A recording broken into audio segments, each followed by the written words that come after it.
tonight for homeowners about those flexible hoses that have replaced copper pipe around sinks, basins and toilets. We're told the hoses would save plumbers time and money.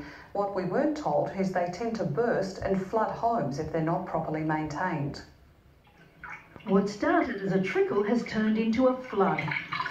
More than a decade after these flexible hoses replaced copper piping around sinks, basins, toilets and tubs, homeowners around Australia are telling of how they're beginning to burst. Since that happened to me, you talk to people about it, you hear more stories about it. Liz Flatters was putting on the kettle when she literally ended up in hot water. Within seconds, the cupboard, all the dishes in the cupboard were just full of water and it was cascading out onto the floor. After years of wear, the flexible coils had rusted and frayed. Another burst flexible connection under a sink. In Melbourne, this plumber's been documenting the problem online. The hose is in really bad nick. In Brisbane, we've spoken to the strata chairman of one apartment block where 3 owners have had hoses burst after moving in. With hefty flood claims, the body corporates moved to have every hose in that block replaced. Check your hoses tonight. Any that are rusting or frayed should be immediately replaced. Inquire about newer burst-proof plastic hoses, more durable than rubber and have a 10-year guarantee.